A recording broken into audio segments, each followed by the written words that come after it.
It's minus 40 degrees. No coat, no house, no fire. You have about 2 hours to live. That's it. 2 hours before your body starts shutting down. Fingers go first, then your thoughts get slow and stupid. Then you stop shivering, which sounds like relief. It's not. It's the end. This was just winter for our ancestors, not a freak storm, not one bad night.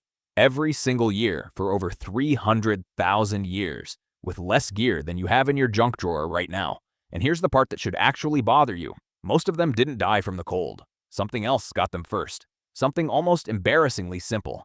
We'll come back to that, because once you hear it, you will never towel off the same way again. But first, look at how they actually beat this. Because what they built out here is, genuinely, one of the wildest things in human history. Forget caves. Forget huddling in a hole somewhere. At sites like Mezherik in Ukraine, archaeologists found something that stopped them cold the first time they saw it. Actual houses, built entirely from the bones of woolly mammoths. Skulls, each one weighing over 200 pounds, stacked as the foundation. Curved tusks arranged into a domed frame. Jawbones layered like bricks. Some of these structures used the remains of dozens of mammoths. Over a ton of bone in a single building. Kill an animal that weighs 6 tons and then live inside its skeleton. That's not survival instinct, that's architecture. This took real planning. These bones weren't lying around in one convenient pile. They were collected over time, dragged across the land, and assembled with intention. Skull here, because it holds weight. Tusk there, because it arcs the right way for a roof. The whole frame was draped in hide, packed with earth at the base, and the result actually worked. Experimental reconstructions have confirmed it. A properly built mammoth bone house could run 40 to 50 degrees warmer inside than the outside air, using only modest fires. Modern Arctic shelters with industrial insulation and electric heating often don't beat that. Stone Age builders matched modern Arctic engineering using bones and stone tools.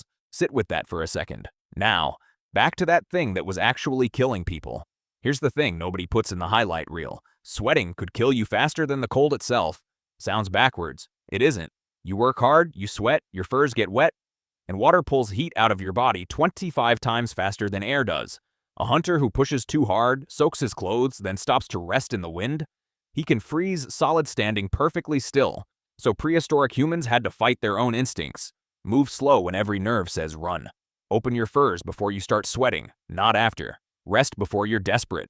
This wasn't weakness, it was expert knowledge, taught and drilled for generations. Because if you got it wrong, you didn't live long enough to pass the lesson on. Every person in your bloodline, going back tens of thousands of years, got this exact rule right. Every single time. And it wasn't just about behavior. It was about what was actually on their bodies. Because a wet, badly made hide is a death sentence no matter how careful you are. This is the actual MVP of the whole story. And it's not what you'd guess.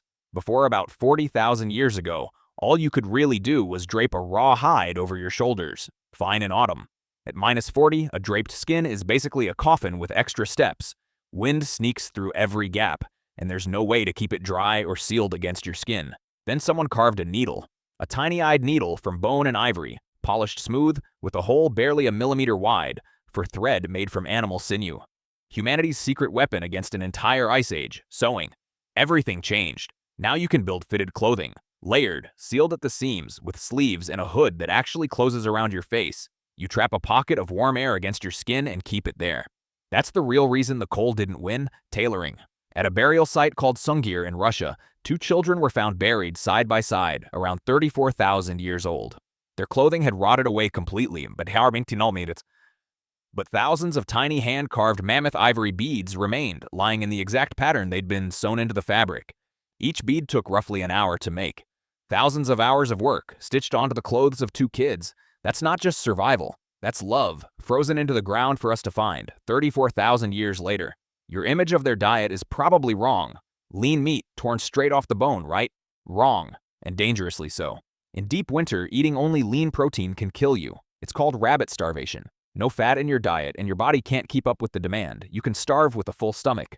In serious cold, your metabolic rate can spike 50% or more just to maintain your core temperature.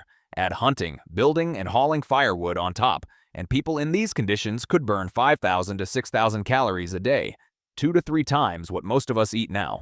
Lean muscle can't fund that. Fat can. It's more than twice the energy per gram of protein or carbs, so fat was the real currency. The most prized parts of any kill weren't the lean cuts, It was the marrow, the organs, the grease.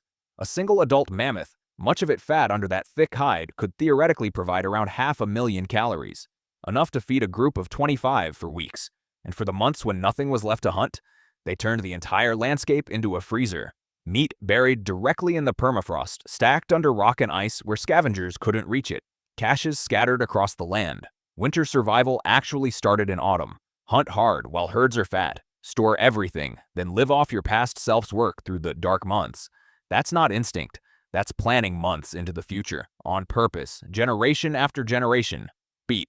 Narrator slows down, almost like they need a second to process this themselves before saying it out loud.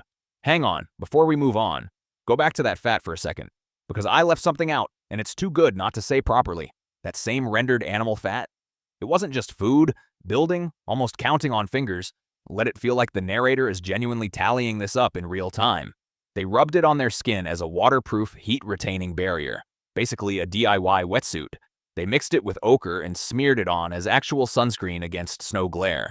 They soaked moss in it and burned it as lamp fuel. They used it to waterproof leather and hide for shelters. They mixed it with dried meat and berries to make pemmican, one of the most calorie-dense survival foods ever invented. They used it to grease and preserve their tools. Drop the count, just sit in it, one animal. Every part of it doing a different job. Nothing wasted because nothing could be wasted. Brain cell, deadpan, almost stunned. Kill one mammoth, unlock the entire skill tree. House, coat, food, lamp, glue, sunscreen, fuel. At a certain point, they weren't hunting animals. They were opening loot boxes. Beat, then back to narrator, steady again. That's not a fun fact. That's an entire economy, running on a single carcass with zero waste. Something most of us haven't figured out with an entire supply chain behind us. Okay, back to the fire. Forget the roaring bonfire in your head.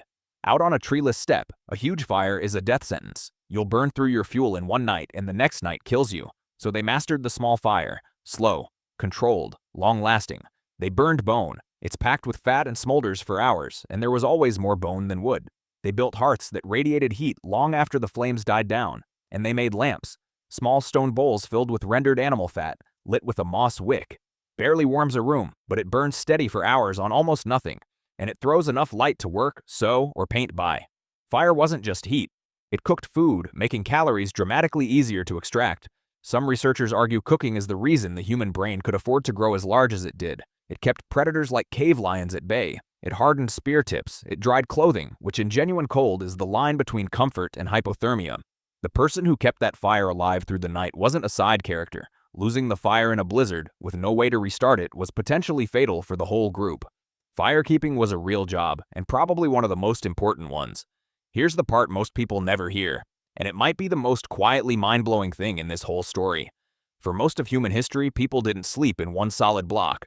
They slept in two phases, about 4 hours, then a wakeful stretch of 1 to 2 hours, then 4 more hours until dawn.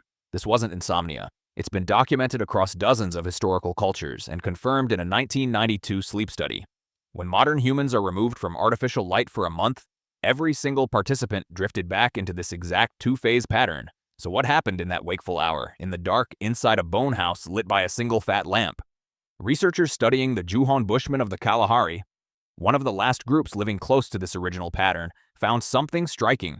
During the day, the vast majority of conversation was practical. Logistics, hunting, resources. But at night, around the fire, the overwhelming majority of talk shifted to stories. The campfire was the original theater, the original classroom.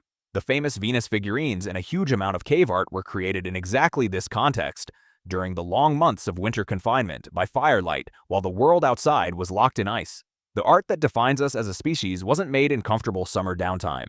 It was made in the dark, in the cold, because people needed each other awake and connected through the worst of it. At -40, one person cannot do everything. Keep the fire, hunt, gather fuel, mend clothing, watch for predators, and still sleep. 10 people can. The cold forced total interdependence. Body heat shared at night, packed together under hides. Food shared, because the hunter who fails today eats from the one who succeeded, and tomorrow it flips. Knowledge shared and kept. The elder who remembered the brutal winter 40 years ago, who knew which valley still had deer when everywhere else was empty. In a world with no books, the old were the books. They weren't a burden. They were the reason the young survived at all. A lone human on the Ice Age steppe was a dead human. A group was nearly unstoppable. Go check your thermostat right now. 68 degrees, 72. A number you've probably never once thought about. Your ancestors stared down -40 with bone, hide, fat, fire, and each other, and they won.